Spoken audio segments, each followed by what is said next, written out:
Assalamu alaikum. Bismillah ar-Rahman ar-Rahim. Alhamdulillah wa salatu wa salamu ala Rasulillah. It's a pleasure. Good to be here. Alhamdulillah.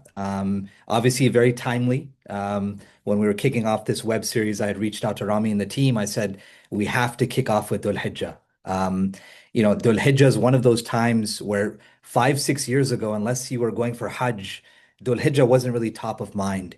But now every single year we're seeing a shift when we look at Muslim philanthropy around the emphasis of increased fundraising during these 10 best days of the year. So Alhamdulillah, today's webinar is designed to look at Dhul Hijjah as a case study. I say that as a case study because while we're focusing on Dhul Hijjah, what we cover today can be duplicated for any campaign throughout the year. So Alhamdulillah, to kick things off, how do we structure growth around these days? And how do we, as Muslim nonprofits, leverage the opportunity in a very quick way, right? Want to give you guys bite-sized tips and tricks that are going to, inshallah, make us have a good, strong Dhul Hijjah. Now, the first thing we want to do and we want to understand is we have to frame the opportunity, right? And again, we've all heard this before. It's one of the most significant times for giving, the month of Dhul Hijjah. I'll give you guys a quick stat. Prior to COVID, Dhul Hijjah for nonprofits, Muslim nonprofits organizations, consisted of less than 10% of their overall annual fundraising.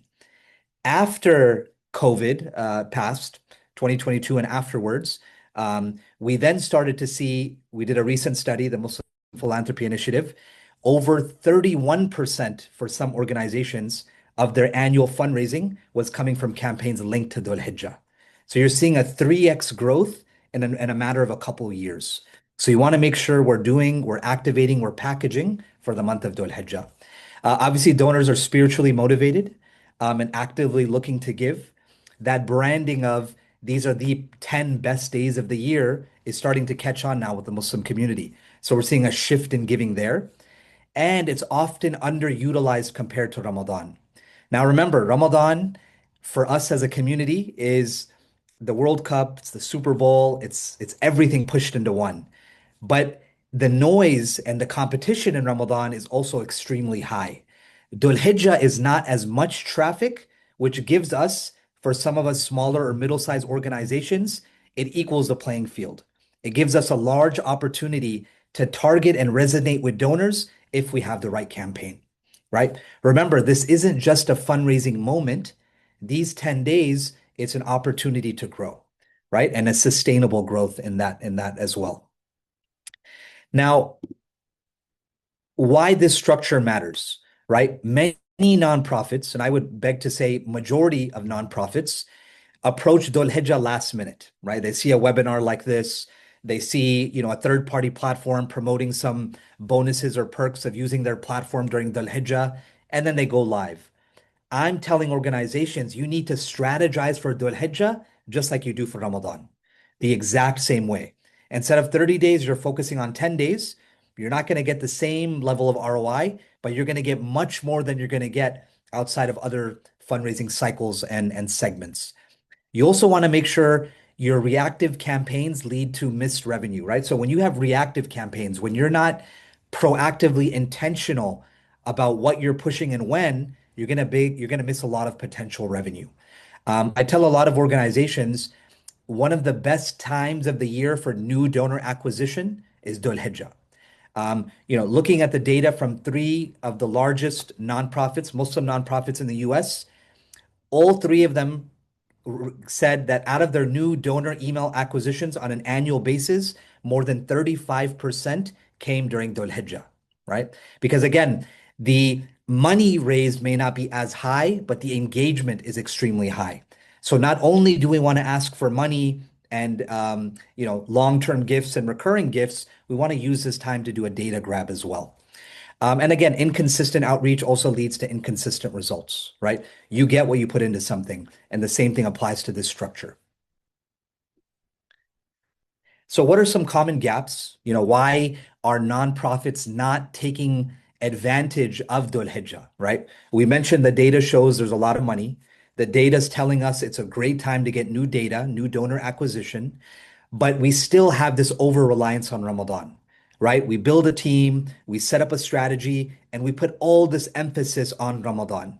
The strongest organizations are those that are raising consistent funds outside of Ramadan. We want to get to a point as an organization where we don't have this lofty Ramadan goal where if we don't hit it, we have to let staff go. If we don't hit it, we're not able to pay rent next month. Remember, major donors are looking at this kind of language.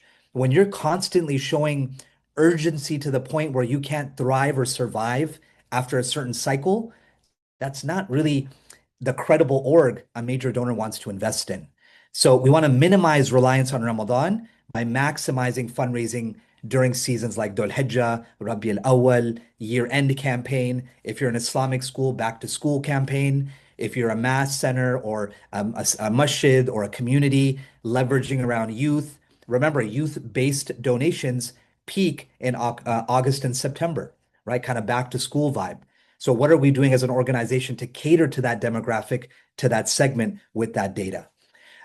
We also want to make sure that there's not generic messaging, right? Dhul Hijjah, just like Ramadan, has its own theme, right? In my organization, our theme this year is your sacrifice, their protection, right? With the lens of civil rights and advocacy and protecting those that are vulnerable, right? Let's say you're a youth-based organization, your sacrifice, their future. And then packaging how when you invest today, this is what you do for the future of the youth, connecting the messaging intentionally with the right branding. And then finally, weak donor follow-up. This is probably one of the largest issues most nonprofits have. They celebrate when they get a donation, but they forget a one-time donation is not that important, right? The whole objective of the single donation is to convert it into a multi-donation process, right? Cultivation and stewardship yielding long-term sustainable gifts. So that donor follow-up needs to be exhibited in Dhul Hijjah, just like it's done in Ramadan as well. Now, what a strong strategy includes, right? So, okay, Nadeem, that's great. Dhul Hijjah, fundraise, we hear that, every month, fundraise. But what are the strategies specific to this time period? Number one, clear goal. And I don't mean fundraising goal. I mean, I want you to also think of this as a project or a story, right? A lot of us have kind of tunnel vision when it comes to our own respective org because we're in it day in and day out.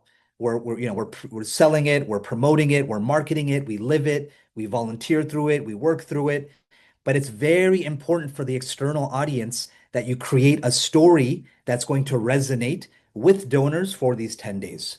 So what is that one flagship project? What is that one testimonial from a beneficiary that's just going to resonate with the widest audience? That's what you want to lead with during these days of Dhul Hijjah. You also want to have a campaign timeline.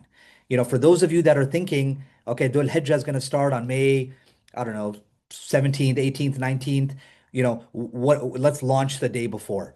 If you're launching your Dhul Hijjah campaign a day or two before the month starts, you're already too late, right? You need to prime the community, the donors, at least 7 to 10 days before in order to foster a successful campaign. So having that campaign timeline strategically listed out. What am I going to do on each day? When am I going to start promotion? What social media platforms am I going to activate and when? This is all part of that campaign timeline. Compelling messaging. Remember, all of us that are in fund development, we're in the world of sales. So we need to identify our product, whether it's a service, whether it's a tangible, whatever it may be, and we need to package it and have the right messaging, the right packaging when we go to market with it. And remember, one product, one case of support, one programmatic service can have 5 different packages. The way we talk about something in the masjid through our khatib is totally different than the way we do on Google Ads versus what we do in an email versus what we do on Instagram. Just because you have a story doesn't mean you can tell it the same way. Every channel needs to have its own intentional packaging, which again highlights multi-channel outreach. There's no, so a lot of people ask me, hey, Nadeem, we only have time to do 1 or 2 things. What are those 1 or 2 things we should do, right? Should we do Instagram or Facebook? Should we do Facebook or send more emails?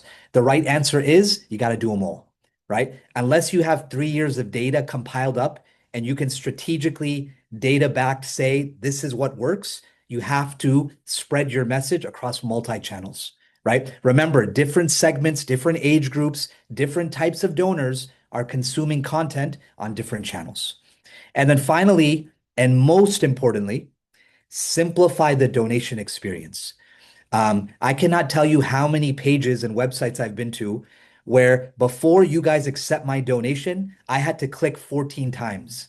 I just did an experiment with an organization. I said, out of 1 to 10, how effective and easy do you think your donation process is? Half the org gave their organization a 9 out of 10, 8 out of 10. I shared my screen, I opened up their website, I showed them it took me 14 clicks before they took my $100 donation, right? So you need to make sure your user experience is prioritized, right? One of my positions in the past was, I was a global director at LaunchGood, right? A third-party crowdfunding platform. We had a dedicated team where all we did is watch how donors gave. We studied them. We said, hey, here's a couple $100. You get to use it. It's in your e-wallet. We want you to go and give to different charities of your choice. And we studied how they navigated the website, how many clicks it took for them to give. Did some step in the process prompt them to delay their gift? Measure those things and adjust accordingly. Now, the mindset shift is something also equally as important. Remember, Dhul Hijjah may be a 10-day campaign, but it's a 10-day experience, right? What are you doing from a branding standpoint to get noticed by that donor, right? For those of you that have worked with me in the past, I love this quote, but 20 years to build a reputation, but only 5 minutes to ruin it. And I'll go a step further. 20 years to build a brand and one wrong post and you can ruin your brand. So what are you doing to get money? Yes, we want conversion, but we also want to create an experience for the donors so that after Dhul Hijjah, when they get their tax receipts, when they get their impact reports, there was something unique about your organization that resonated with them. And as a result, they're going to be a long-term supporter. You want to look at these donations not as transactions, but these are relationships that you're building, right? For those of you that are in major gifts, this word relationships, right? You don't need to be a fundraiser. You don't need to be eloquent with words. You have to know how to maintain and build relationships. If you can build relationships, you can be the best fundraiser the Muslim community has ever seen, right? For those of you that have experienced non-Muslim organizations raising hundreds and millions of dollars a year, if you look at their major gift officers, they are nothing more than individuals with strong communication and relational, ties with the community. That's literally their core, because that's what's going to resonate and that's going to lead to long-term funding. And finally, look at Dhul Hijjah, your campaign, as an investment in long-term growth, right? Remember, when people give to campaigns during Ramadan and Dhul Hijjah, it's connected on a spiritual level. Unlike year end, back to school, responding to some level of an emergency, those could be just one-offs on a calendar. Ramadan and Dhul Hijjah are the two times in the year there's a heavy emphasis on spiritual giving, sadaqah jariyah, zakah, purifying my wealth, giving to organizations that are doing long-term investment work, right? Whatever it may be, donors are connecting on a more personal, spiritual level, which allows them to kind of create that relationship with the organization. All right. So definitely take a mental photo here, but you want to make sure you have a planning checklist. The only way you're not going to miss things in a campaign is by proactively having a checklist. What are your goals and targets? You need to identify as an organization, are we going to track this by creating OKRs, objective and key results? Are we going to make a list of tasks and make sure there's defined ownership? Whatever that looks like for your organization, you have to implement this before Dhul Hijjah. The second thing you want to make sure is donor segments. Remember, not all donors are equal, both in how you speak to them, how often they want to be updated, and what messages are going to resonate with who. If I'm trying to target someone who's 67 years old and has been donating to me for 25 years, I'm not going to send them a TikTok video, right?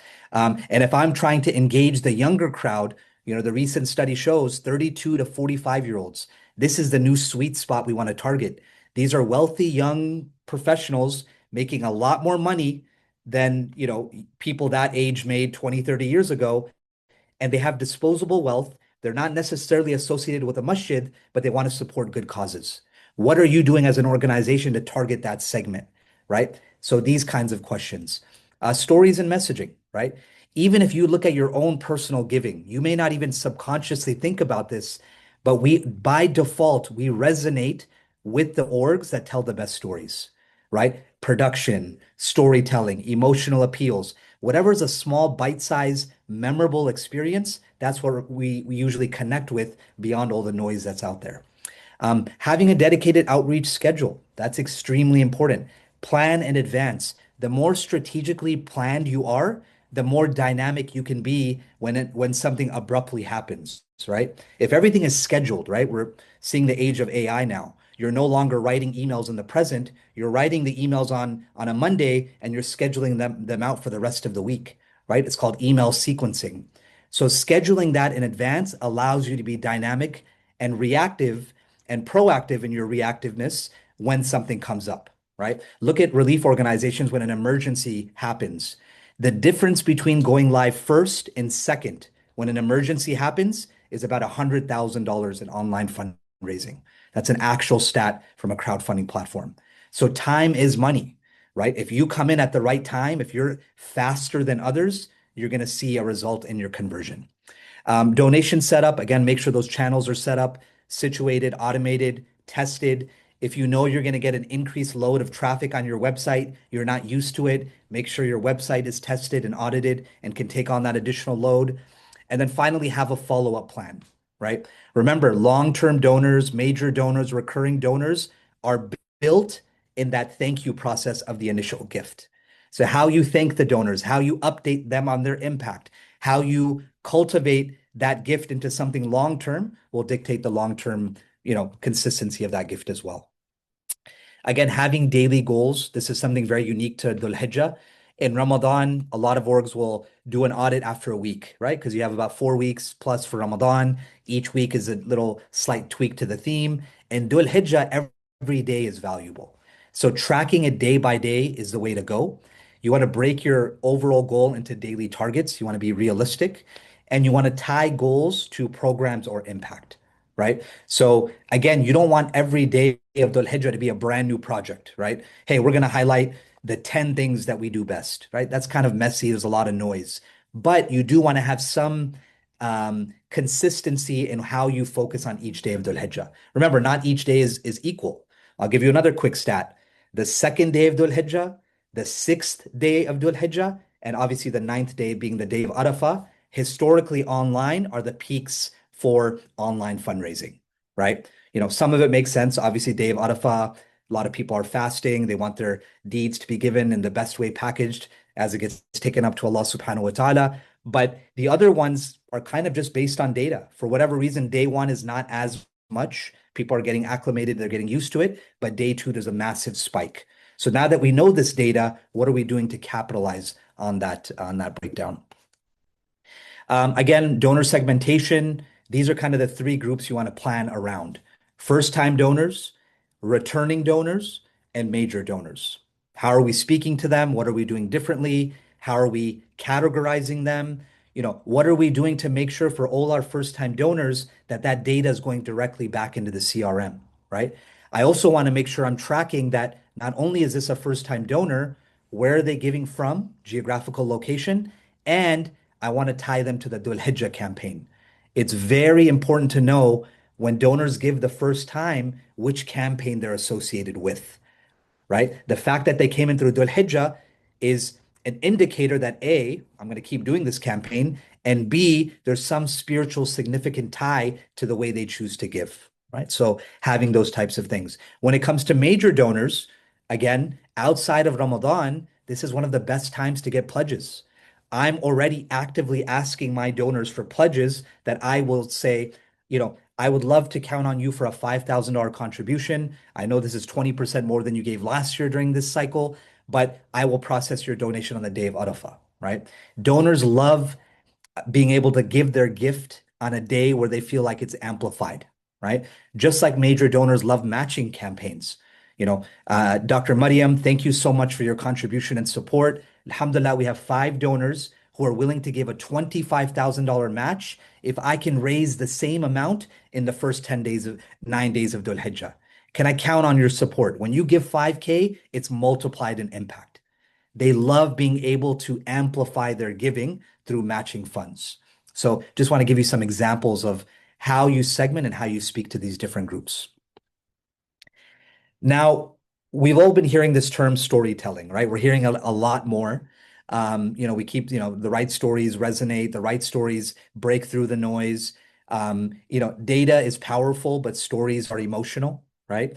And again, I think there are situations where data can be as powerful as stories, right? If you're if you're a mass chapter, or if you're a relief organization, or if you're an Islamic school, and you are working with a certain segment that is dealing with some kind of hardship or hurdle, and there's a stat you can use to educate the community about that, that is going to resonate some emotional appeal.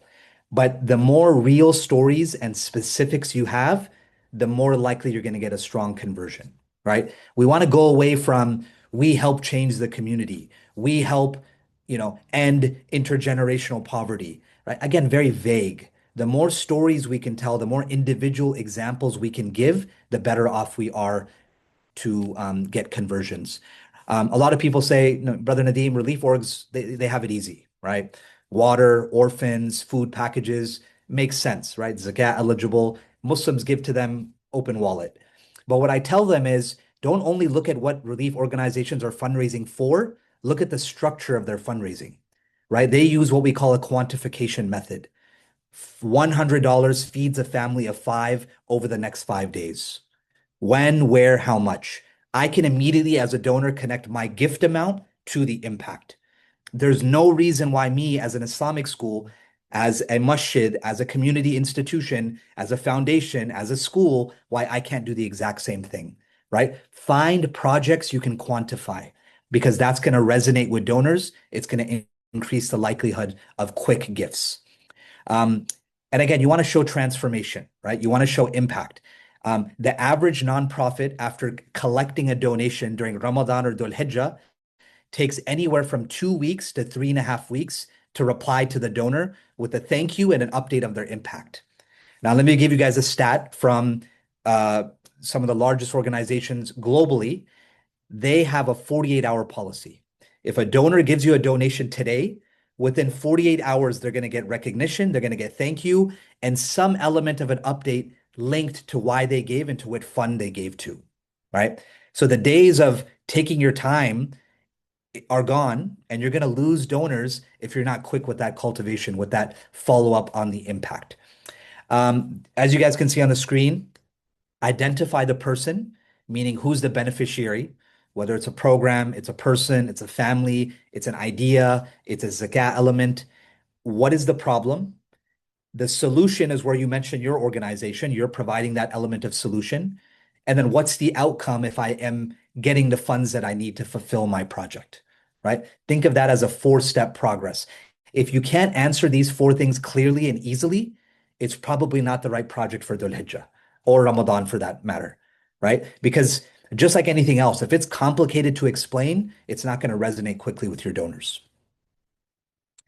Outreach plan, again, this can be applied to any campaign throughout the year.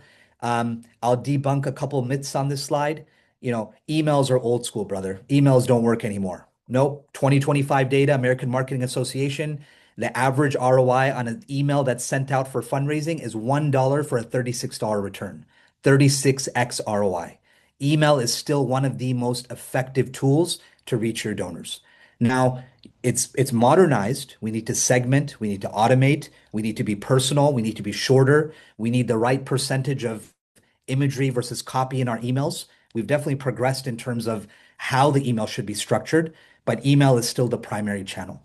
SMS, Dhul Hijjah specifically, text messages and automated giving. Automate your giving for the 10 best days of the year. Give $100 a day and earn the ajr of every single day, right? Those do really, really well during this time period. So if you've never automated giving, if you've never used a platform that gave donors the ability to give 30, 50, 100, $200 a day automatically, this is the time to test it out. If you don't have the infrastructure to build it in-house, there are third-party tools available, and you can get it live in a couple hours. Very easy to set up. Social media, right? Remember, our community consumes knowledge on social media, right? When you tune into Omar Suleiman or all these different programs you're watching on TV, you know a large number of our community is consuming this on YouTube. So what are you doing to be active in the spaces people are already visiting?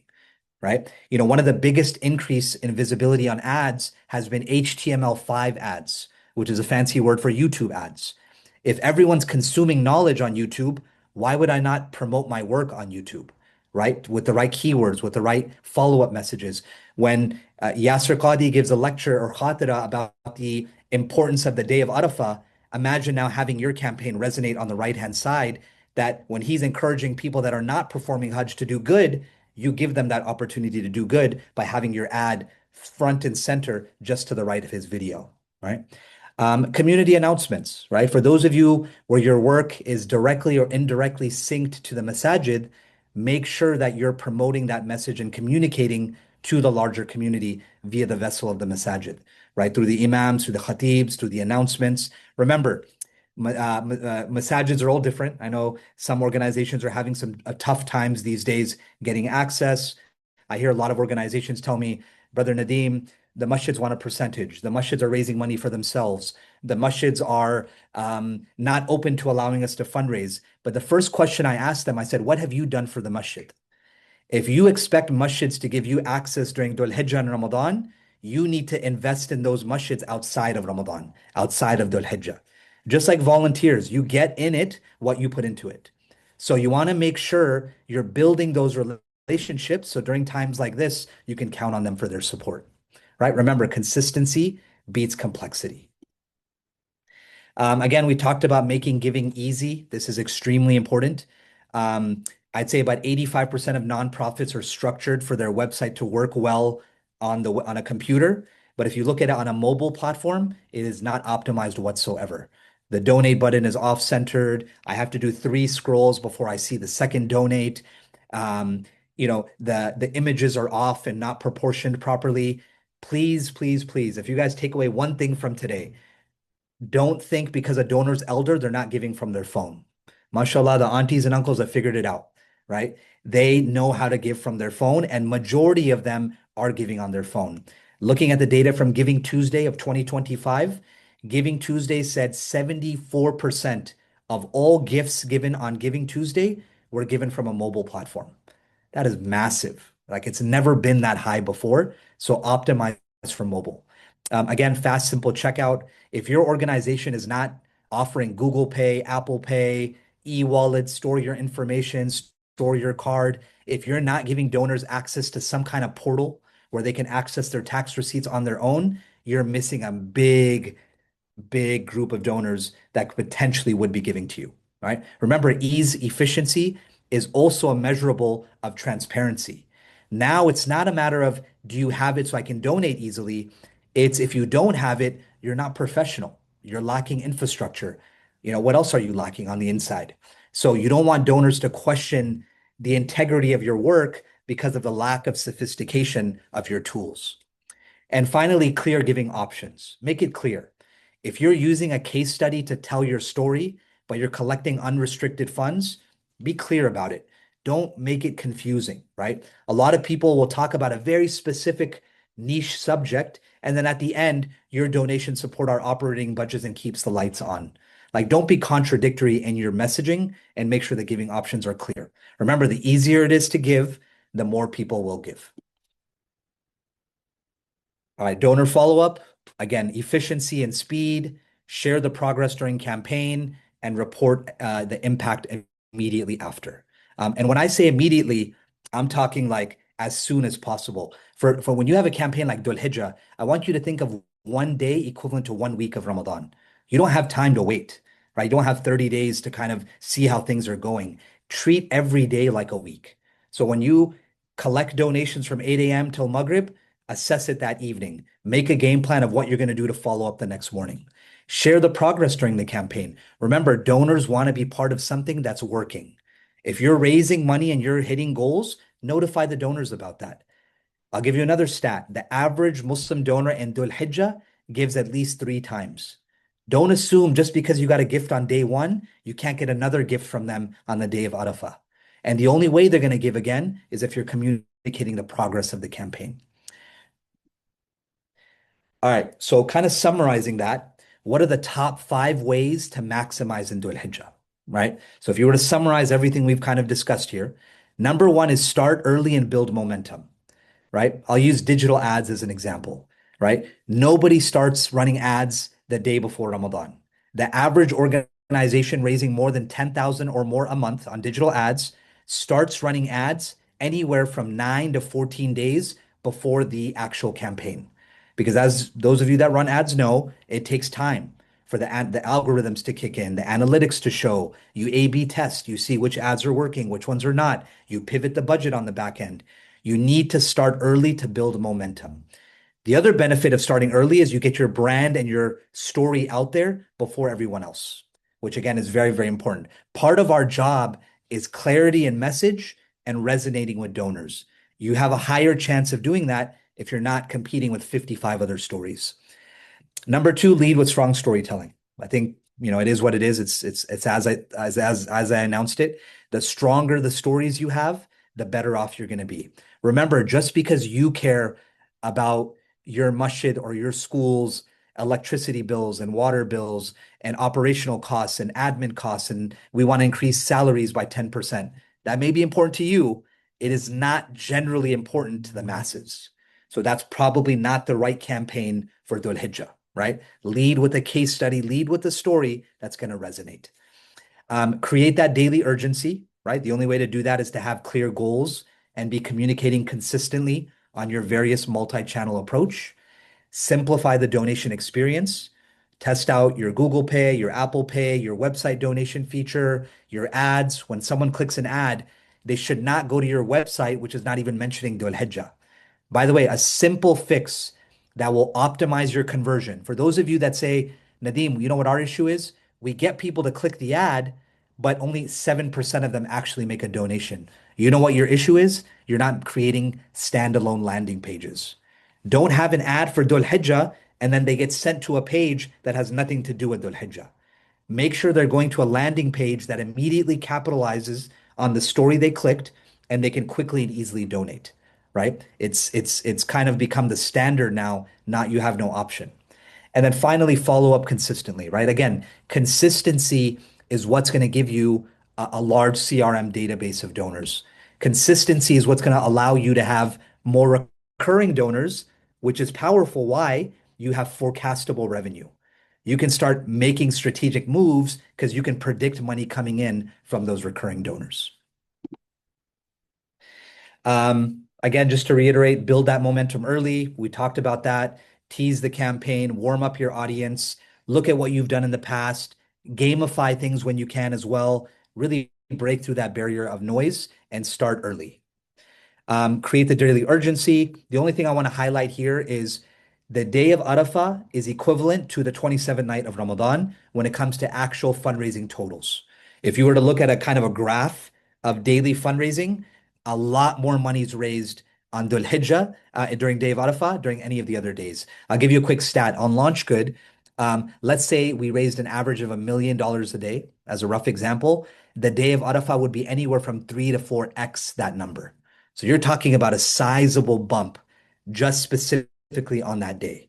So what are you doing not only to sustain donations before that, but then really going all out on that 9th day of Dhul Hijjah, right? Matching campaign, a power hour, whatever donations we collect from 3 p.m. to 4 p.m., alhamdulillah, we have a donor who's going to match 100% of it, right? The more you can gamify and amplify on that day, the more you're going to stand out. If you're an organization that can host an iftar, that is the best day to host an iftar and do an in-person fundraiser, right? Remember, in-person fundraising now is a combination of the people in the room and the people you can reach digitally. Integrating your ground game with your digital game. Very, very, very important to create that urgency. Keeping your messaging clear. This is extremely important. You want to stay hyper-focused. Again, avoid generic appeals. Be specific about the impact and always include a clear ask. Remember, as fundraisers, as marketing professionals, branding and, acquisition of data is great, but if you don't ask for the money, you're not going to get the money. I've seen beautiful storytelling campaigns, really polished design work, but the ask is weak, right? There's no part in that email that entices that I feel like I need to give. Like I see an email sometimes and I'm like, wow, I need to follow this organization on Instagram. They're doing great work, but I don't get the feeling to give because the ask is not clear. Again, kind of packaging it, plan ahead, stay consistent, focus on impact, and engage donors beyond the campaign, right? Remember, Dhul Hijjah will end, Eid will come, you'll see a massive decline in overall donations. What you do with the data of those donors who gave is going to dictate the success for the rest of the 11 months, right? A lot of organizations will also track a specific report. What percentage of my Ramadan donations came in from new donors who I acquired from Dhul Hijjah? A really good data set to study. That'll show you the impact of Dhul Hijjah. When you start to see, Alhamdulillah, I raised an additional 15 or 20% fundraising from my new donors who I captured in Dhul Hijjah, right? Again, because this is a really, really opportune, time period to acquire new data. Again, finally, as a reminder before we kind of, close this off, Dhul Hijjah is not just a fundraising moment, it's a strategic opportunity to grow your organization, right? All of us are looking for ways to minimize the reliance on Ramadan, minimize the reliance on a few major donors, minimize the reliance on fundraising in masajids as that's becoming more difficult. And one of the best ways to do that is spread out the acclamation of donations throughout the year. One last thing I'll mention about major donors is most organizations fall into the equation where 80% of your overall fundraising is coming from your top 20% of your donors, right? So again, we're heavily reliant on our big, big donors. We're also coming into an interesting period where a lot of those major donors from many organizations are 65 years old or above. And they're now shifting their giving priorities, right? They're opening up trusts and wills and bequests. They're engaging in planned giving.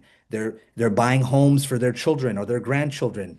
And that's going to put a lot of organizations in trouble because they've been so overly reliant on them for the last 15, 20 years. So if you're not thinking about that, again, not as a worry, but as an opportunity to diversify your donors or have conversations about, incorporating my masjid in a trust, right? Or having the conversation about, a bequest or a sadaqah jariyah, an investment in the expansion of the center, or, building a wing in the Islamic school. If you're not having those convos, you're losing these donors in the next couple of years. So something you really want to think about as an organization, inshallah. That's my spiel. Again, just want to close by saying, very, very important to highlight a couple things. You can't talk about everything within this, period of Dhul Hijjah. So have 2, 3 programs to highlight, have 3 to 5 compelling stories, and build out your 10-day plan.